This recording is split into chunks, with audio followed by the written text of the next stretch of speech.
Hello friends, নানান ব্যঞ্জনে তোমাদের সকলকে স্বাগত জানাচ্ছি। যারা দূরে আছো, কাছে আছো, বিদেশে আছো, দেশে আছো, তো সকলকে আমি দেখো এখানে 2.5 কিলো মাংস নিয়েছি, চিকেন। এখন এর মধ্যে আমি লবণ দিয়ে দিচ্ছি। লবণটা দিয়ে এখন এর মধ্যে হলুদ দিয়ে দেবো। এখন এর মধ্যে হলুদ দিয়ে দিলাম। হলুদটা দিয়ে এখন এর মধ্যে সরষের তেল দিয়ে দেবো। এখন এর মধ্যে সরষের তেল দিয়ে দিচ্ছি। সরষের তেলটা দিয়ে এখন ভালো করে মেখে নিচ্ছি।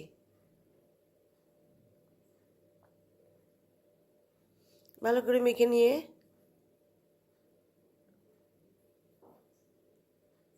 দেখো মাখা হয়ে গেছে। এখন এর মধ্যে টক দই দিয়ে দেব। এখন এর মধ্যে টক দই দিয়ে দিচ্ছি। টক দইটা দিয়ে এখন ভালো করে চিকেনগুলোর সাথে মাখিয়ে রাখবো।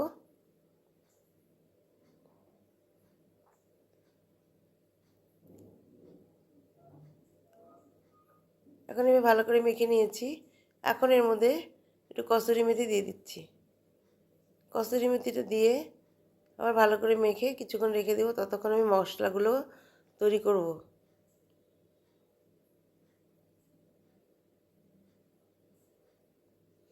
এখন এটা রেখে দেবো যতক্ষণ মশলাটা তৈরি হচ্ছে ততক্ষণ। তা আমি দেখো এখানে মশলাগুলো তৈরি করেছি। আর এখন আমি এখানে তেল গরম করতে বসিয়ে দিয়েছি। মশলাগুলো আমার হয়ে গেছে, আমি তোমাদের মশলাগুলো দেখাচ্ছি। এখন এর মধ্যে তেজপাতা, দারচিনি, এলাচ আর লং দিয়ে দিলাম। দিয়ে আর কটা গোটা মানে রসুন, মানে পুরো মানে চোকলা শুদ্ধ আর কি, এগুলো ভালো করে ধুয়ে নিয়ে দিয়ে দিলাম। আর এখানে 2-3টে পেঁয়াজ কুচি করে কেটে দিয়ে দিলাম। দিয়ে দেখো এখন ভালো করে ভেজে নিচ্ছি। এটা আমি লাল লাল করে ভেজে নেব। আর এখানে মশলা নিয়েছি, দেখেছো, টমেটো, কাঁচা লঙ্কা, এটা হচ্ছে রসুনের পেস্ট। এটা এটা আদা পেস্ট। আর হচ্ছে, হ্যাঁ, এটা আদা পেস্ট। আর এখানে কাজু বাদাম আর আলমন্ড বাদামটাকে আমি ভিজিয়ে রেখেছি, অনেকক্ষণ হয়েছে। এটাকে পেস্ট করে নেব। আর এদিকে পেঁয়াজের পেস্ট, কাঁচা লঙ্কা পেস্ট, টমেটো পেস্ট। দেখো এটা লাল লাল করে ভাজা হয়ে গেছে। এখন এর মধ্যে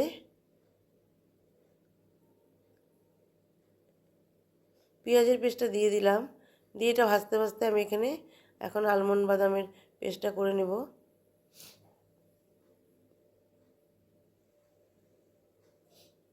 এখন এটা ভালো করে ভেজে নিচ্ছি।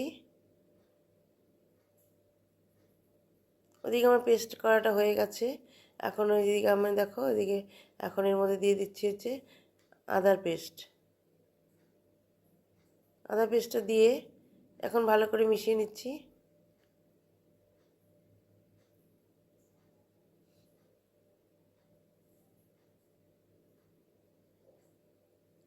ভালো করে মিশিয়ে নিয়ে এখন এর মধ্যে রসুনের পেস্টটা দিয়ে দিলাম। রসুনের পেস্টটা দিয়ে ভালো করে মিশিয়ে নেব।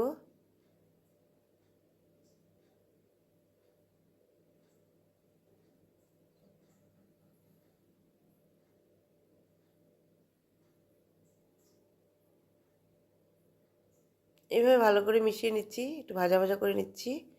এখন এর মধ্যে দিয়ে দেবো হচ্ছে কাঁচা লঙ্কার পেস্ট।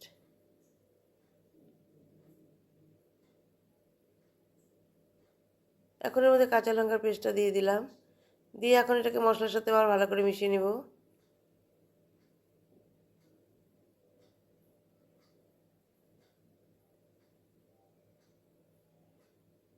এইভাবে মশলার সাথে ভালো করে মিশিয়ে নিলাম। নিয়ে এখন এর মধ্যে টমেটো পেস্ট দিয়ে দিলাম। টমেটো পেস্টটা দিয়ে ভালো করে মিশিয়ে নিচ্ছি।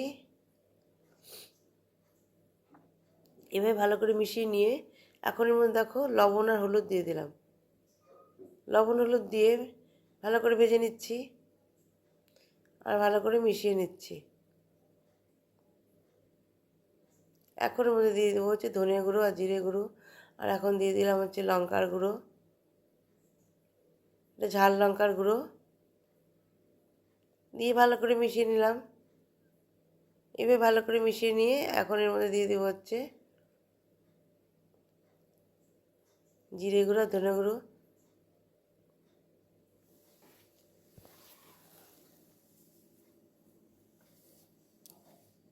জিরে গুঁড়ো ধনে গুঁড়োটা দিয়ে ভালো করে মিশিয়ে নিব আর এটা অনেকক্ষণ ভাজতে থাকবো।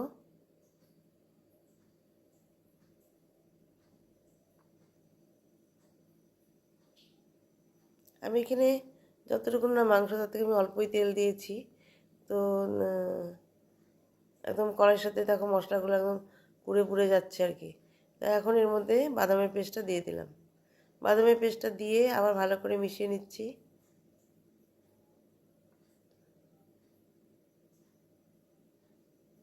এইভাবে ভালো করে মিশিয়ে নিয়ে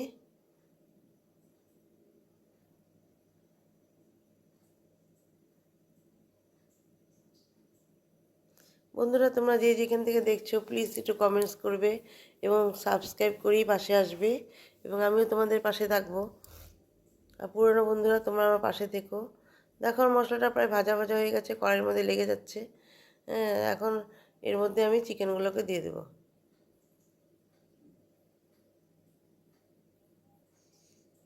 এখন এর মধ্যে চিকেনগুলোকে দিয়ে দিলাম।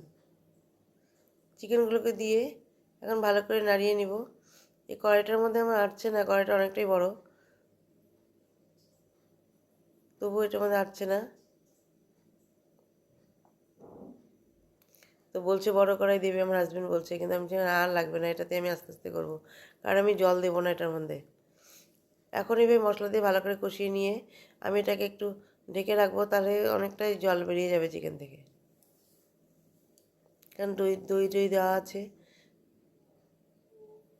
আমি জল ছাড়া রান্না করবো এটাকে। এখন এইভাবে ভালো করে মিশিয়ে নিয়েছি, মিশিয়ে নিয়ে ঢেকে দিয়েছিলাম, দেখো অনেকটা জল বেরিয়ে গেছে।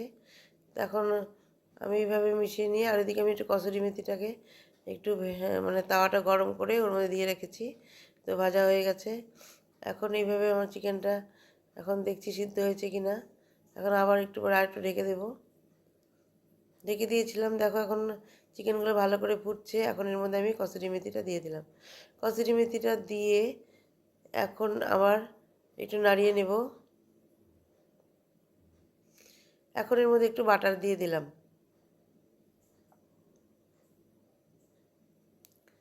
বাটারটা দিয়ে বাটারটা গলে গেলে দেখো বাটারটা অনেকটা গলে গেছে। এখন এর মধ্যে একটু টমেটো সস দিয়ে দিলাম। টমেটো সস দিলে না খেতে বেশ টেস্টি হয়। এখন টমেটো সসটা দিয়ে ভালো করে মিশিয়ে নিয়ে কিছুক্ষণ পরে আমি চিকেনটাকে নামিয়ে নেব। আমার খুব ঠান্ডা লেগেছে বন্ধুরা, কথা বলতে পারছি না। যাই হোক, তোমরা একটু মানিয়ে নিও। তো তোমরা আমার পাশে থেকো। নমস্কার।